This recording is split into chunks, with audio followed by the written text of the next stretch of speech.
আজকে আমরা তৃতীয় অধ্যায়ে, কেমন? আমরা দেখো তো একটু ছবিগুলো দেখে বুঝতে পারতেছো কিনা? ছবিগুলো দেখে কি মনে হচ্ছে বলো তো? কি মনে হচ্ছে? হ্যাকিং মনে হচ্ছে। আর কি মনে হচ্ছে বলো তো? আর কি বোঝা যাচ্ছে? সাইবার অপরাধ বোঝা যাচ্ছে না?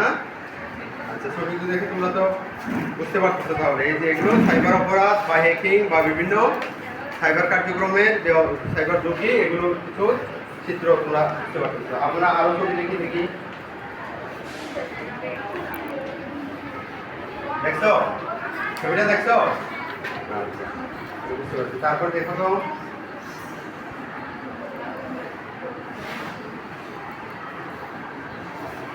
তাহলে আমরা কি বুঝলাম? এগুলো সমস্ত সবগুলো সাইবার ক্রাইম, কেমন? তারপরে আমরা দেখি, তাহলে আমরা সাইবার ক্রাইম থেকে বাঁচার জন্য আমাদের সাইবার নিরাপত্তা দরকার। আমরা আজকে এই বিষয়টা নিয়ে কি করবো? আলোচনা করবো। দেখো, একটু এক নজরে দেখো। আমরা আজকের আলোচনা থেকে বা আজকের এই আমরা আমাদের ক্লাস থেকে আমরা এই বিষয়গুলো জানতে পারবো। মনোযোগ দিয়ে তোমরা যদি শোনো তাহলে এই বিষয়গুলো তোমাদের আয়ত্তে আসবে। আমরা আগে জানি সাইবার অপরাধটা কি। দেখো, এখানে একটা সংজ্ঞা আছে, তাই না? তুমি দাঁড়াও তো, করো তো দেখি সাইবার অপরাধ কি লেখা হচ্ছে এখানে। সবাই মনোযোগ দিয়ে শুনবা।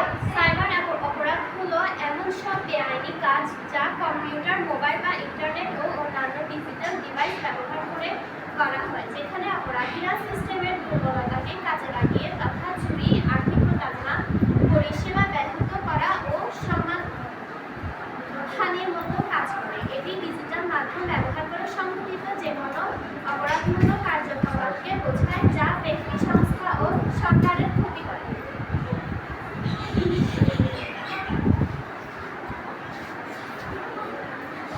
Thank you. আমরা দেখি সামনে যাই।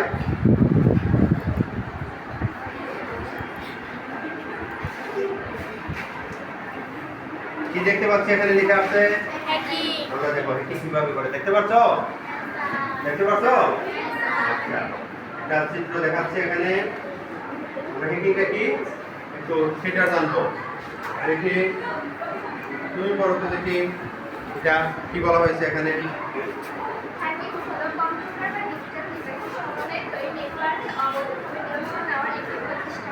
সহজ কথায় বলতে গেলে দেশের কম্পিউটার নিরাপত্তা ব্যবস্থাকে অবৈধভাবে নিয়ন্ত্রণ করাকে হ্যাকিং বলা হয়ে থাকে। অসৎ ব্যক্তিরা বিভিন্নভাবে এবং বিভিন্ন কারণে হ্যাকিং করে থাকে। আবার আমরা কি বুঝতে পারছি হ্যাকিং কি? সবাই বুঝতে পারছো? ওকে, থ্যাংক ইউ। আমরা দেখি সামনে কি লেখা আছে এখানে। দেখো কিভাবে করা হয়। আমরা এটার একটা সংজ্ঞা দেওয়া আছে, সবাই মনে মনে পড়ো তো। এটা সবাই একটু পড়ে নাও।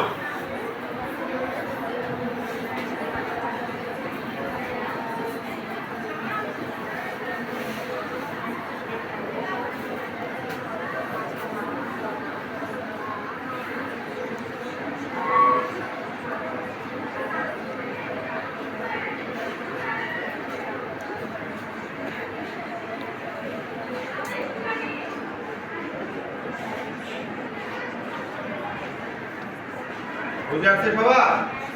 তার মানে আমরা যে পাসওয়ার্ড ব্যবহার করি, এটা হ্যাকাররা বিভিন্নভাবে তারা অনুমান করে বারবার চেষ্টা করার মাধ্যমে তারা কি করে, তারা একবারে এক সময় গিয়ে তারা সফল হয়ে যায়। সেটাই বোঝানো হয়েছে। তারপর আমরা দেখি ডেটা ইন্টারসেপশন। এটা কি জিনিস দেখো তো, সবাই পড়ে নাও, সবাই একবার পড়ে নাও।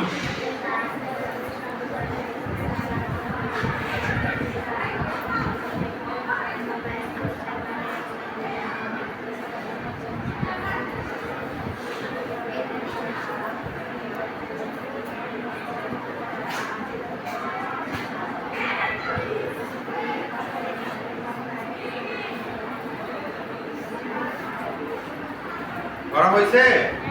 বুঝে আসছে? তার মানে এই যে ডেটা আমরা ডিভাইস এবং সার্ভারের মধ্যে ডেটা আদান প্রদান করি, মাঝখানে কেউ ঢুকে কি করে এই ডেটাগুলো, ডেটা মানে কি বিভিন্ন তথ্য, বাংলাতে তথ্য, এগুলো কি করে চুরি করে ফেলে, তথ্যগুলো জেনে যায়, তারা এখান থেকে আরেক জায়গায় নিয়ে যায়, নিয়ে তারা ক্ষতি করার চেষ্টা করে।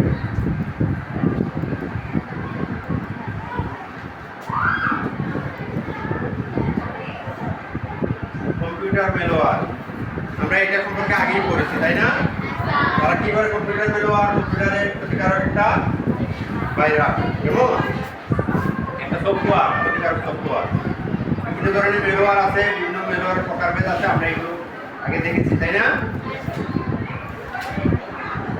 সাইবার আক্রমণ যদি হয়, এই যে আমরা অপরাধগুলো দেখলাম এতগুলো তাই না, এগুলো হয় আমাদের কি করতে হবে?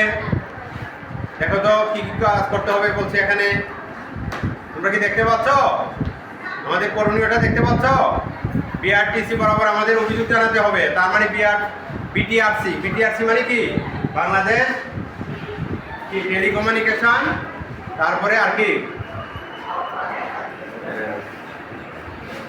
এই যে আমাদের এই যে সাইবার এগুলো টেলিকমিউনিকেশন এগুলো নিয়ন্ত্রণ করে, এটা সংস্থার নাম হচ্ছে বিটিআরসি। কেমন, এটা পুরো একটা ইলাবোরেশন আছে, আমি তোমাদেরকে পরে জানাবো।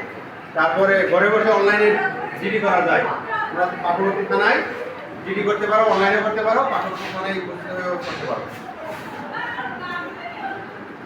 তারপরে দেখো ডিভাইস বন্ধ রাখা, যদি সাইবার আক্রমণ হয় তখন আমরা আর ডিভাইসে চালু রাখবো না, বন্ধ করে ফেলবো। বিষয়টি সবাইকে না জানানো যে এটা আক্রমণ হয়েছে, যদি জানানো হয় তখন দেখা যাবে অনেকে আরো সুযোগ নেওয়ার চেষ্টা করবে। দেখো আমরা কি করতে পারি, এখানে 6টি কাজের করণীয় আছে। সাইবার সচেতনতা আমাদেরকে বৃদ্ধি করতে হবে, যে কোনো কিছু কি করতে হবে, আমরা অজানা কিছু আসলে এটা পরীক্ষা করা, তারপর শক্তিশালী পাসওয়ার্ড ব্যবহার করা, পাবলিক বা ফ্রি ওয়াইফাই ব্যবহার না করা, অবৈধ ওয়েবসাইটে প্রবেশ না করা। কেমন,